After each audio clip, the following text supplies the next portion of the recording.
তো হ্যাঁ গাইস, দেখো আমি আমার দুই ভাগ্নিকে নিয়ে আমার বর আমার মেয়ে আমি সবাই মিলে এখন যাচ্ছি ফুচকা খেতে।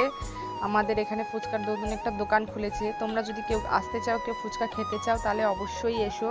আমাদের চাকদায় বটতলা কালী মন্দিরের এখানে আদিবাসী স্কুল আছে, আদিবাসী স্কুলের ঠিক অপোজিটেই অর্জুনের স্পেশাল ফুচকা রয়েছে। তোমরা সবাই এসে ফুচকা টেস্ট করো। উনি খুব ভালো ফুচকা বানায়, সবাই এসে খেয়ে যেও। আমাদের তো এত ভালো লেগেছে, আমরা এখন রোজের ফুচকা খেতে যাই, খুবই ভালো লাগে। তো তোমরা সবাই এসে খেয়ে দেখো।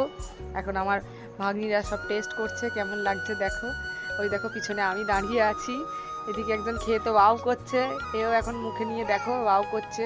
তো তোমরা কে কে ফুচকা খেতে ভালোবাসো অবশ্যই আমাকে কমেন্টে জানিও, আর চ্যানেলটা সাবস্ক্রাইব করতে ভুলো না। এবারে আমি খেয়ে নিলাম, এই দেখো। এতক্ষণ পর আমার মেয়েকে আমার বর ধরেছিল, আমরা খাচ্ছিলাম। এরপরে দেখো আমি আমার বর খাচ্ছে, আমরা ধরে আছি। এদিকে দেখো আলু আর টক জল কত টেস্টি লাগছে, দেখেই খেতে ইচ্ছা করছে। আমি এখন ভয়েস দিচ্ছি, আমার জিভে জল আসছে।